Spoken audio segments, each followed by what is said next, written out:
Iran सोच भी नहीं सकता था कि इजराइल जिस तकनीक से, जिस हथियार से, जिस विनाशक से उस पर हमला करेगा, वो इजराइल से नहीं, वो तो ईरान में ही छिपा था। जी हां, इजराइल ने ईरान के ऊपर जो इतना बड़ा हमला किया है, उसके कई कमांडर मार दिए हैं, कई परमाणु वैज्ञानिक मार दिए हैं और उसके न्यूक्लियर प्रोग्राम को भी डेंट किया है। लेकिन क्या आप जानते हैं, इजराइल ने इतना बड़ा ऑपरेशन इतने सटीक तरीके से अंजाम दिया है और जो सबसे डिसाइडिंग फैक्टर था वो तो ईरान में ही छिपा हुआ था। इजराइल ने ईरान में, बल्कि यूं कहिए राजधानी तेहरान में ऐसा विनाशक, ऐसा गेम चेंजर छिपा के रखा था कि जब इजराइल हमले कर रहा था तो वो गेम चेंजर ईरान का डिफेंस सिस्टम फेल कर रहा था, ईरान की मिसाइलों को ध्वस्त कर रहा था। ईरान को भनक तक नहीं लग रही थी कि आखिर तेहरान में इजराइल ने इतनी बड़ी प्लानिंग कैसे कर दी, क्या हुआ है, क्या है पूरा मामला और क्यों मैं कह रहा हूं कि ना तो ऐसा प्लान कभी बना था और ना कभी बनेगा। आइए जल्दी से जान लेते हैं।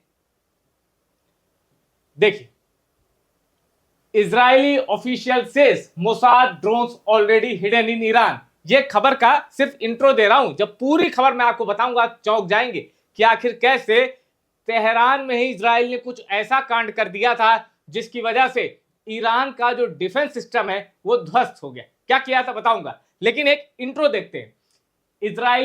इजरायली सेना से जुड़ा, इजराइल की सरकार से जुड़े एक सूत्र का दावा है कि मोसाद यानी जो इजराइल की खुफिया एजेंसी है, उसने ईरान के अंदर ही किलर ड्रोन छुपा रखे थे और जब इजराइल की एयरफोर्स ने यानी आईडीएफ, इजराइल डिफेंस फोर्स, उसने अटैक किया तो फिर वो ड्रोन्स एक्टिव हो गए। ये सिर्फ एक इंट्रो है, पूरी खबर और चौंकाने वाली है।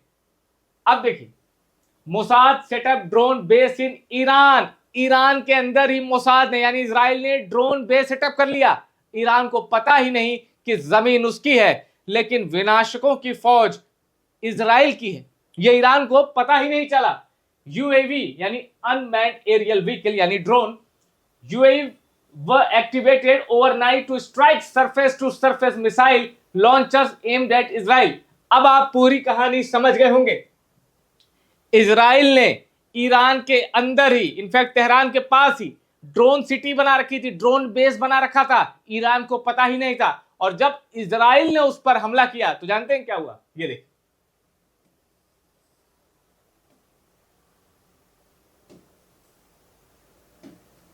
इसका मतलब जानते हैं क्या है, जब इजराइल ने ईरान पर हमला किया तो ईरान को पता चल गया कि इजराइल की ओर से हमला हो रहा है। ईरान का डिफेंस सिस्टम एक्टिव हुआ और ईरान की ओर से मिसाइलें इजराइल की ओर वार कर रही थी, या इजराइल के जो विनाशक ईरान को टारगेट कर रहे थे उनको काउंटर करने के लिए मिसाइलें भेजी जानी थी ताकि इजराइल के विनाशक ध्वस्त हो सके।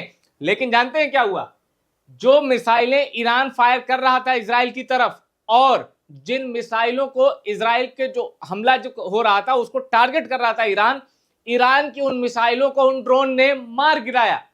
और वो ड्रोन कहां छिपे थे, ईरान में ही। वो ड्रोन इजराइल से नहीं आए थे, वो तो ईरान में ही छिपे थे। इजराइल ने जो ड्रोन बेस तैयार किया था जिसमें मोसाद के एजेंट की सबसे बड़ी भूमिका है, और कैसे वो ड्रोन बेस इंस्टॉल हुआ वो भी मैं आपको बताऊंगा। लेकिन प्लान देखिए कि जब ईरान पर अटैक होगा और इजराइल के फाइटर जेट जाके अटैक करेंगे, इजराइल के मिसाइलें अटैक करेंगी, तब जो अपने डिफेंस में ईरान मिसाइलें दागेगा उसको इजराइल का छुपा हुआ ड्रोन ध्वस्त कर देगा। कैसे, जब ईरान की मिसाइलें निकलेंगी तो वो ड्रोन जाके उनसे टकराएगा और उनको ध्वस्त कर देगा। यह मास्टर प्लान था, वॉरफेयर का सबसे एडवांस प्लान था जिसकी कल्पना भी नहीं की जा सकती, वो इजराइल ने एग्जीक्यूट कर दिया है। और ये कैसे हुआ है, Israel spent years preparing for the operation against Iran's nuclear and missile program। सालों लगाए इजराइल ने इस ऑपरेशन को अंजाम देने के लिए। एक सिक्योरिटी ऑफिशियल यानी इजराइल की जो सिक्योरिटी ऑफिशियल है, सुरक्षा से जुड़े सूत्र, उन्होंने बताया है द टाइम्स ऑफ इजराइल को, including building a drone base inside Iran and smuggling precision weapon system and commandos into the country. अब ये देखिए, प्रिसाइजन वेपन सिस्टम यानी पिन पॉइंट स्ट्राइक जो करते हैं उनको स्मगल करके ईरान में इंस्टॉल किया गया है। यानी ईरान की जो नेबरिंग कंट्रीज हैं, बॉर्डर से उनको स्मगलिंग हुई है उस वेपन सिस्टम की, पूरे के पूरे वेपन सिस्टम को ईरान के अंदर इंस्टॉल किया, टुकड़ों में लाया गया है, फिर उनको असेंबल किया गया है। The effort hinged on night joint planning between the IDF and the Mossad intelligence agency. Iran के ऊपर इस हमले का जो क्रेडिट जाता है वो आईडीएफ, इजरायली डिफेंस फोर्स, और उनकी जासूसी जो खुफिया एजेंसी है मोसाद को जाता है। According to the official, Mossad agents set up a drone base on Iranian soil near Tehran, Tehran की राजधानी। The drones were activated overnight, striking surface to surface missile launch।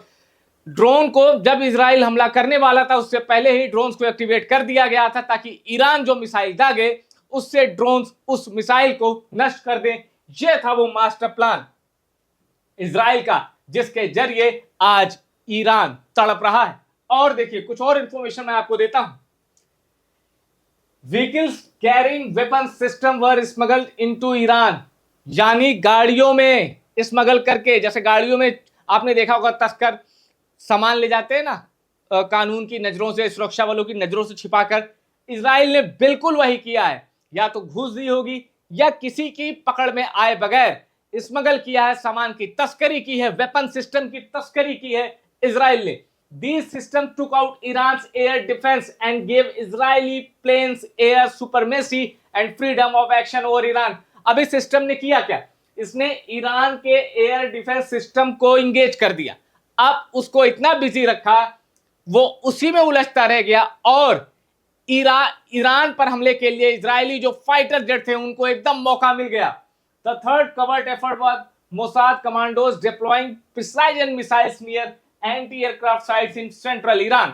The operation relied on ground-breaking thinking, bold planning, and surgical operation of advanced technologies, special forces, and agents operating in the heart of Iran। Iran का जो सबसे सुरक्षित इलाका है Tehran, वहां Mossad के commando मौजूद थे, उनकी भी भूमिका है इस ऑपरेशन में, और ये बात अब खुलकर सामने आ गई है।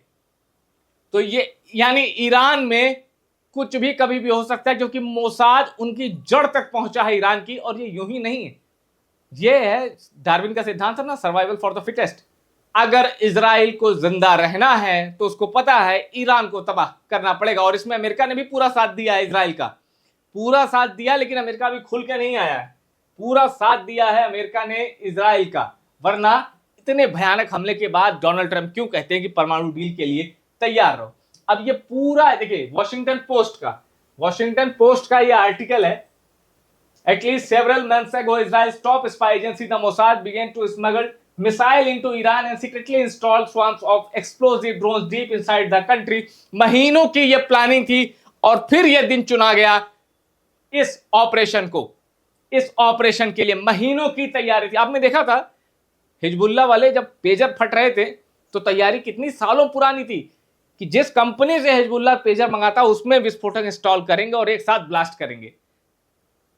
तकनीक के दम पर जो प्रभुत्व जमाता है, जो अपनी बादशाहत जमाता है, जो अपनी सुपरमेसी को साबित करता है, इजराइल उसका सबसे परफेक्ट एग्जाम्पल है। अब देखिए, as Israel launched its air attack, the Mossad activated its planted drones, which struck missile launchers at a base near Tehran, a senior Israeli official said, speaking on the condition of anonymity to discuss intelligence operation।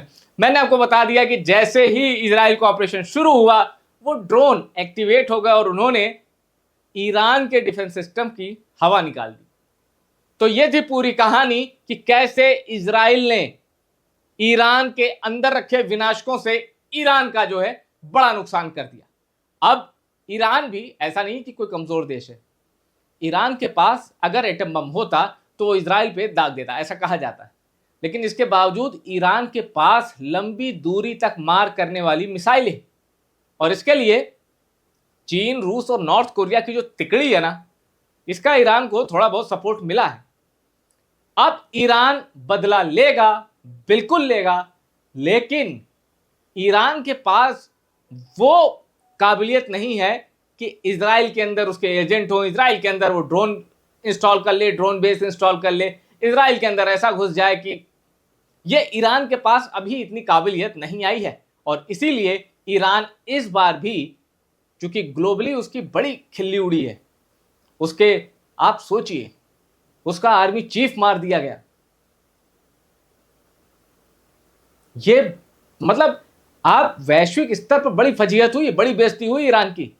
अपमान का ये घूंट तो Iran P लिया, लेकिन ऐसे कई बार हो चुका है। कासिम सुलेमानी से लेके बीच में आप याद कीजिए, जब शपथ ग्रहण था राष्ट्रपति का, तब हमास के लीडर को मार दिया था तेहरान में। ऐसा इजराइल बैक टू बैक करता आ रहा है, और ईरान छोटे मोटे ड्रोन अटैक, यही बस है। आप अगर समझिए कि इजराइल के ऊपर सबसे बड़ा हमला क्या हुआ, तो ईरान से बड़ा हमला तो हमास ने कर दिया था 7 अक्टूबर वाला 2023 का।